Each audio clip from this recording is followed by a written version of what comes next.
Are you tired of seeing the same books recommended over and over and over again? I know I am. So I have a list of underrated and underappreciated books that I think you might not have seen before, or at least don't get the hype that they deserve. So let's get into my favorite underrated books. Hi guys, it's Amy and welcome to the channel, or welcome back. I hope that you're doing well. Let me know how you're doing in the comments below. And of course, today we are talking some underrated books that I have really enjoyed. I really consider them some favorites, and I'm really excited to talk about them. But before we get into all of that, we do have a poll that we had going for a live stream that I have been planning, and we've determined that we're going to do it like a weekend evening. I'm looking at maybe the 21st of November. You are hearing it first here on this video, but I will be putting announcements out and everything for that. So just a little housekeeping, but I am ready to kind of just be cozy. I've got my favorite sweatshirt on. I've got some tea over here. I have been getting out some more of the tea, and I bought this one last year. It is Twinings Winter Spice. It's just like a herbal tea. It says it's sweet apple flavor with cinnamon, cardamom, and clove spices. And it's actually really good. It smells really good. It smells like apple pie. It's pretty mellow though, but I would encourage you to get a warm drink or just have your water bottle handy and maybe a snack. And let's get into some underrated books.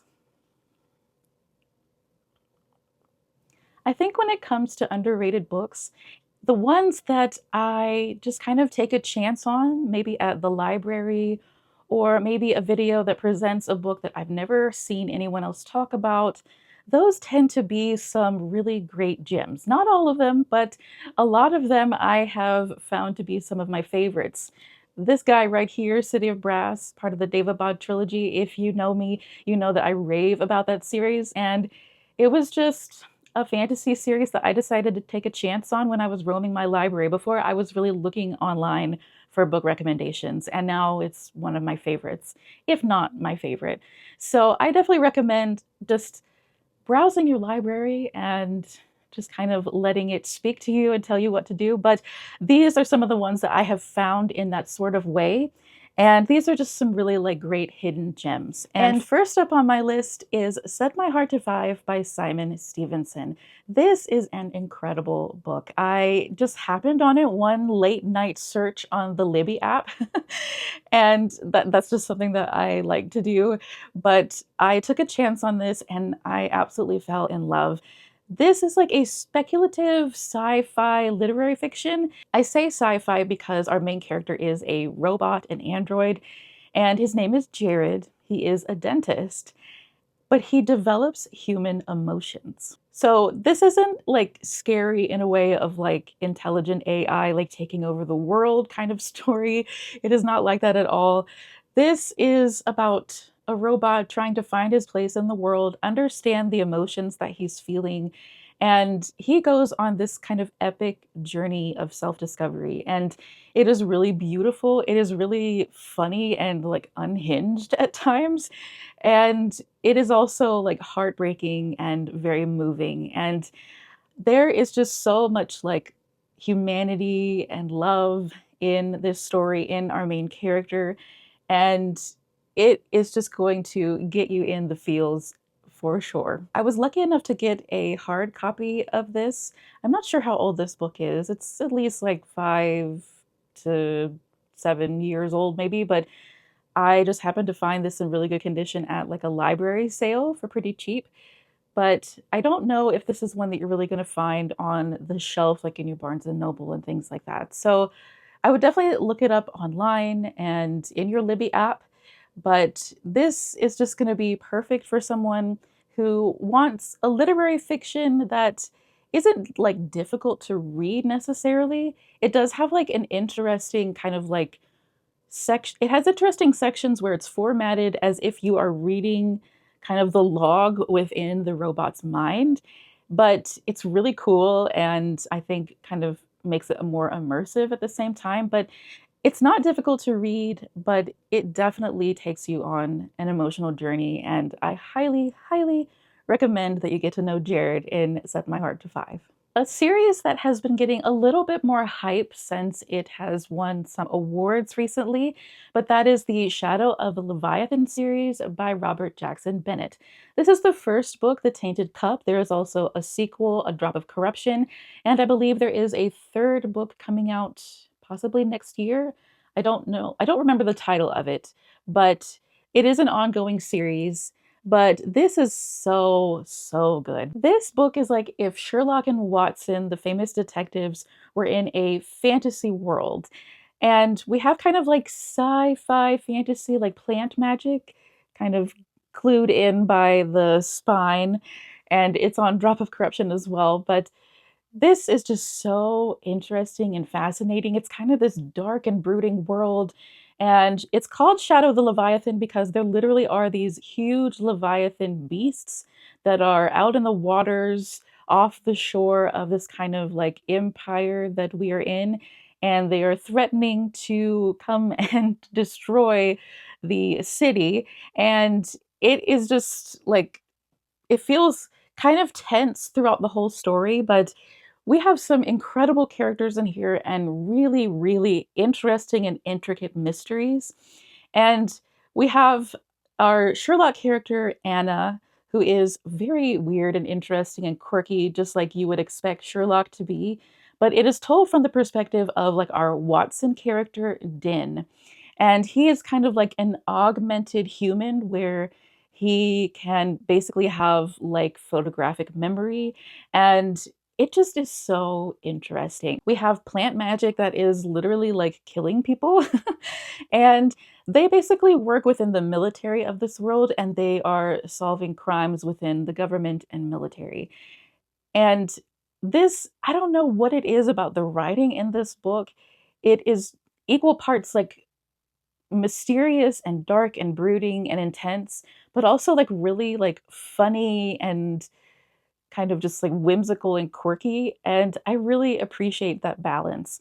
I honestly think that the second book is even better than the first, and I absolutely loved the first book. So if that doesn't tell you anything, I don't know what to tell you. But if you like the idea of a mystery fantasy with really intricate mysteries, with a Sherlock and Watson dynamic, I highly recommend the Shadow of the Leviathan series. I unfortunately don't have a copy of all the books I'm going to talk about today, but hopefully one day I will.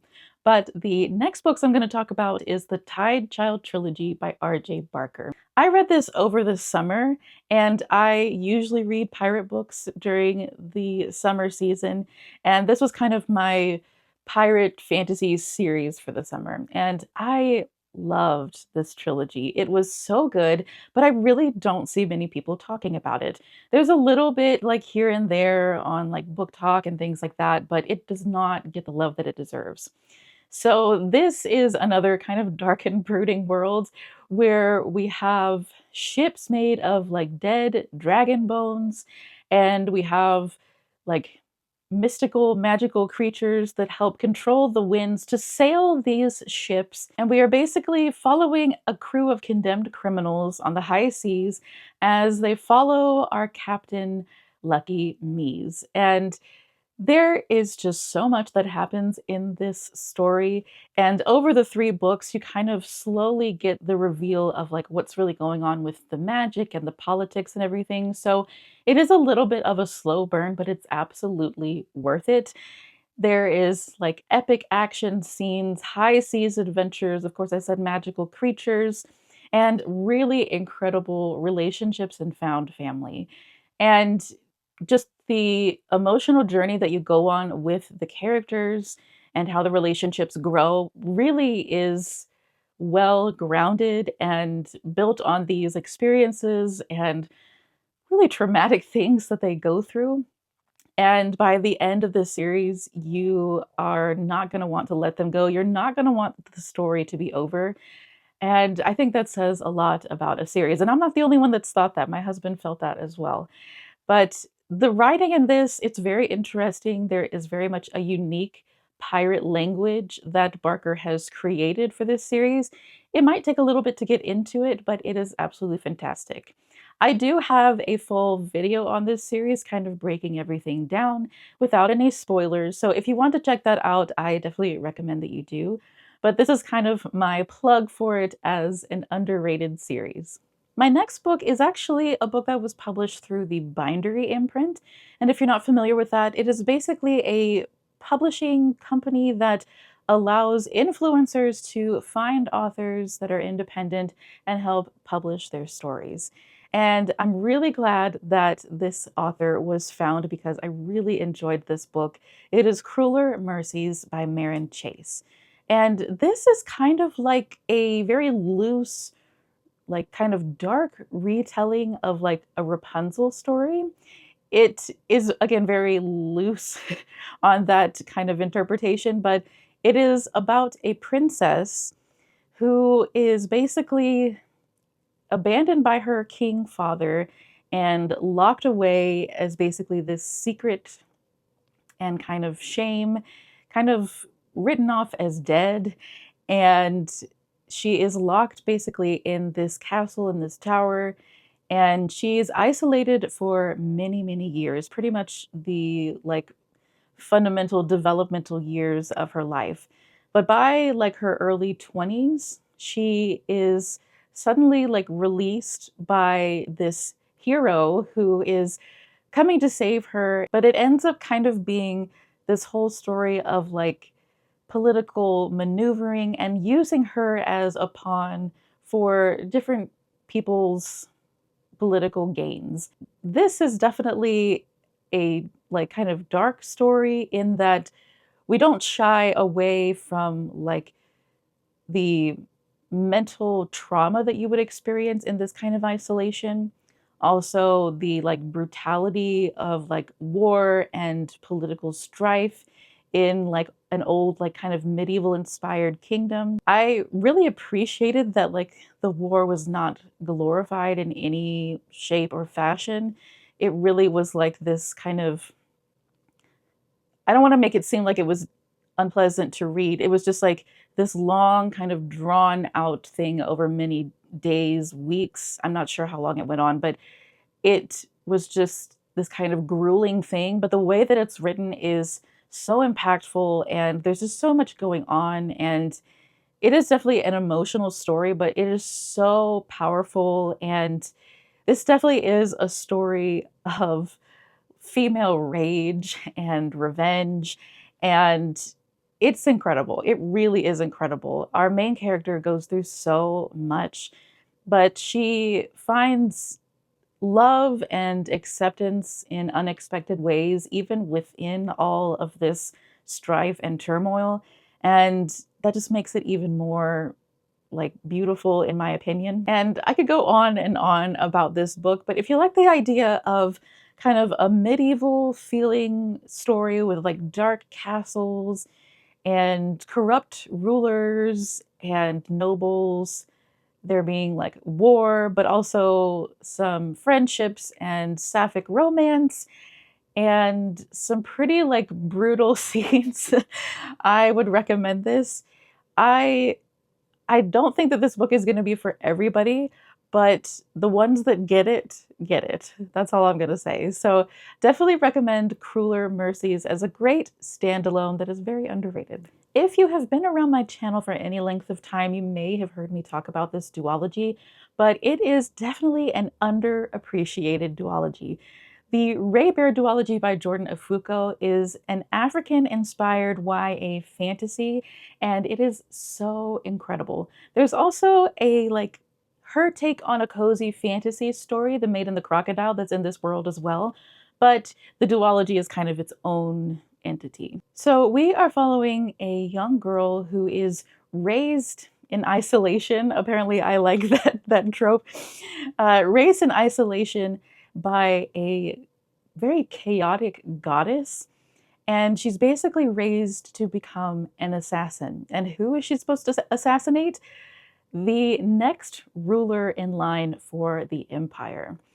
And this has such incredible writing and really interesting mythology that is based on African mythology and folklore. We have a really great cast of characters. We have a really interesting government system where it's basically like a council. There is kind of like a head of the council who is like the emperor, but then we also have all of his like advisors, and it's kind of this like found family sort of dynamic, and it really is an interesting dynamic. And the world that you're in is so like expansive, and it just grows and grows over the duology. And there is just something about the way that Ifuko writes where it is very like direct, but it's also very emotional and very explorative, like as far as being introspective with a lot of the characters. But there's such a closeness with the characters as well. And I don't want to give too much away about the story, but it really is like very unique and special relationships. And it really just adds this depth to the story. But the just kind of epic scope that the story goes to over not very long of books and it just being a duology, it's really impressive just kind of the heights and depths that Ifuko is able to go to. This really is not going to be like any other fantasies that you've read unless you're familiar with more like African inspired stories. But this just really blew me away because of the writing and creativity. It does not feel YA. It definitely has a lot of intensity to it as far as kind of emotional things and kind of the darker sides of some of the magic.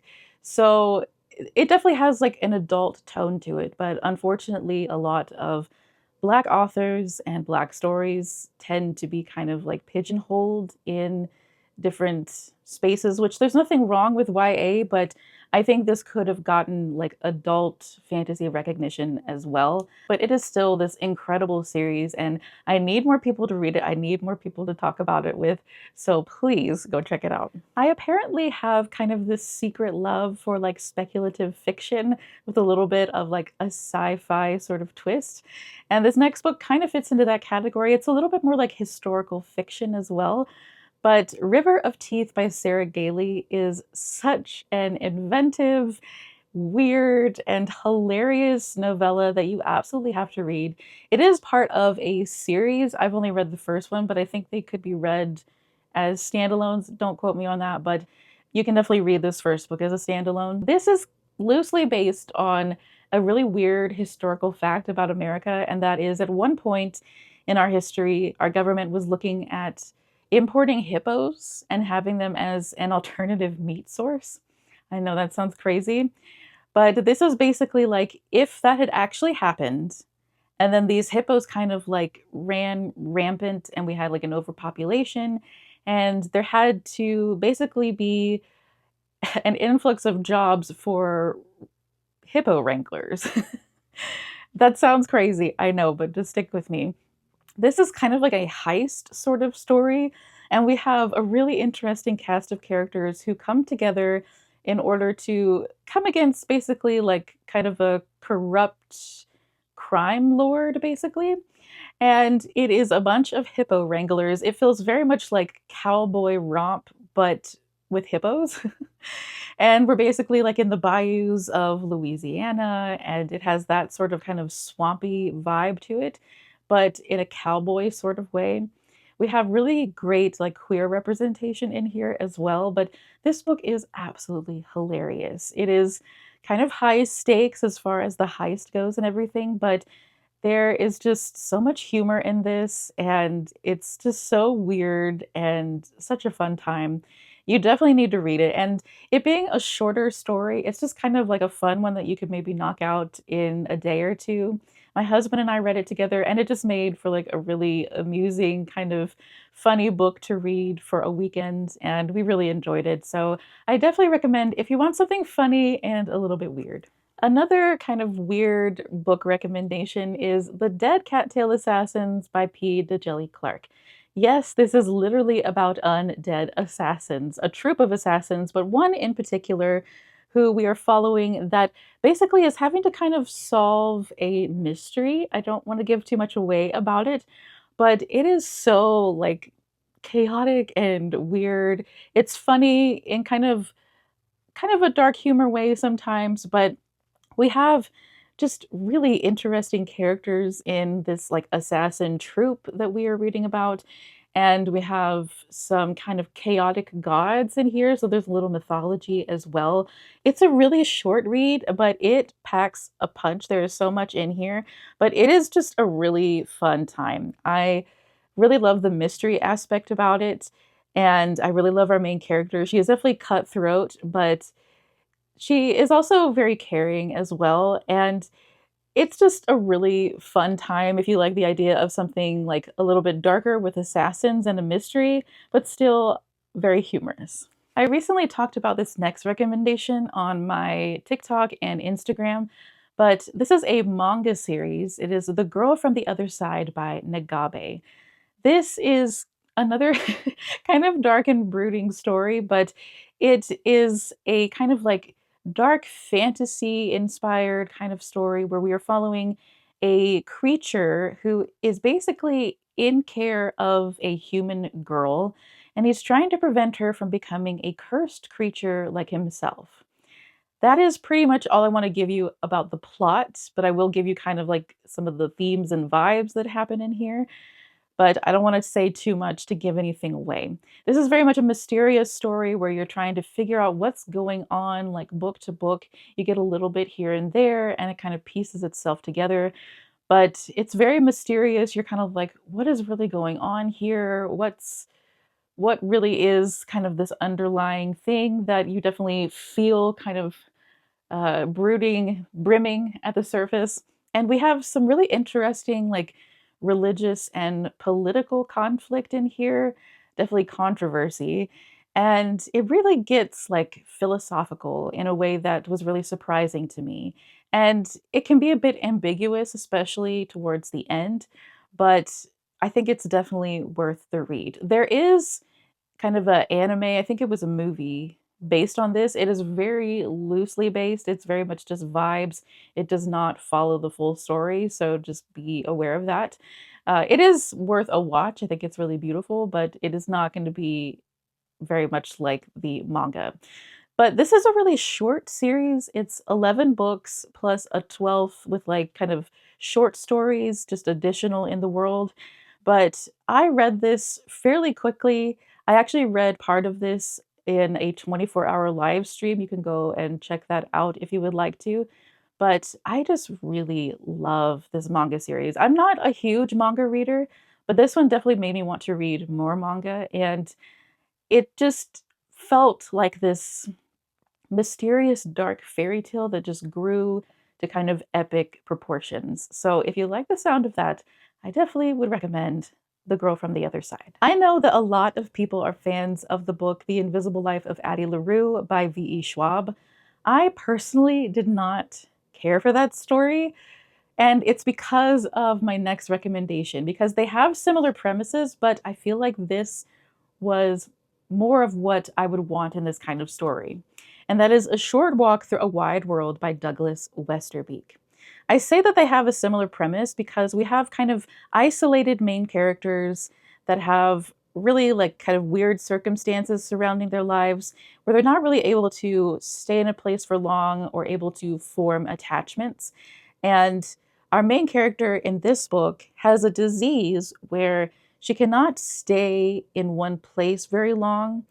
She cannot really stay like immobile. She has to stay on the go, on the run. Otherwise, her body will literally shut down. So this is really a story of like going around the world several times over and just this epic adventure and life that she leads. And it is sad in some ways, but it's also really moving in other ways, just like the connections that she makes with people. And it really just makes you think about life and your humanity and how you connect with other people.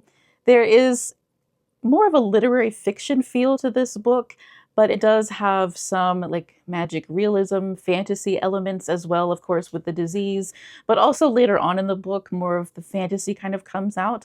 But just the like really epic adventures and epic scale of this book really surprised me. It's not too dense of a read. It's a decent sized book. I would say that it's about the same length of Addie LaRue, but this I felt like is what I would want from this kind of story, just because it has the adventure and more epic scope.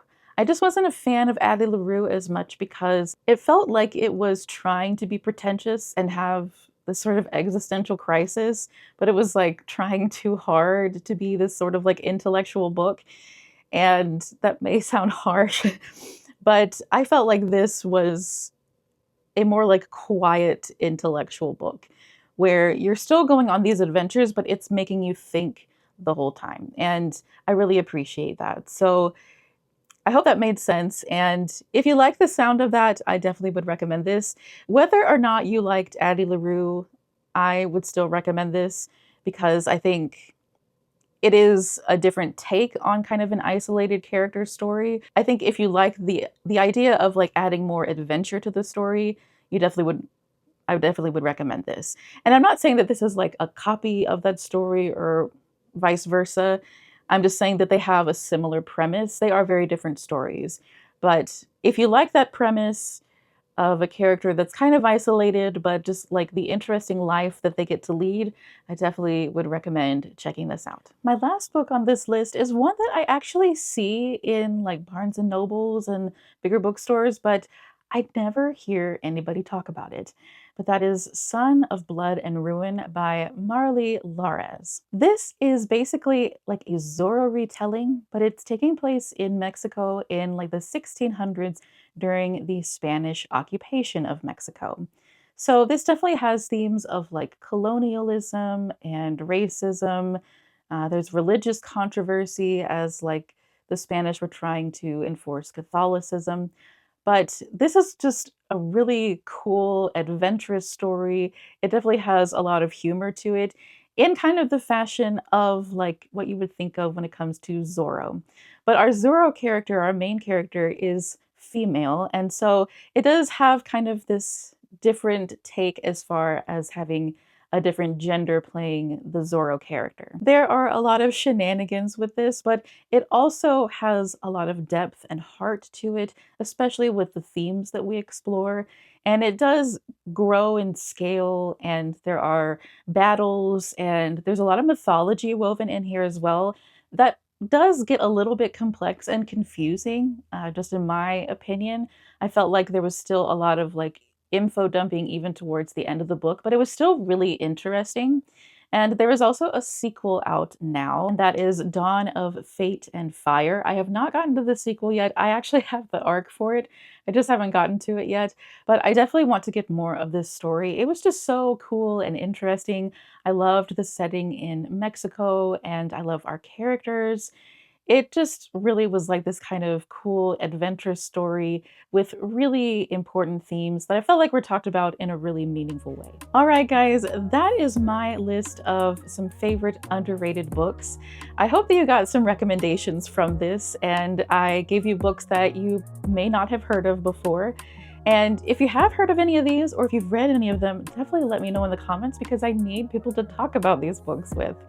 But definitely let me know some of your underrated book recommendations. I definitely am always looking for book recommendations, especially ones that I don't hear talked about on the book online community. But I hope that you enjoyed this and definitely let me know that you got to the end of the video with a little book emoji in the chat as we were talking about underrated books. But I hope that you enjoyed this and I will see you guys soon. Bye.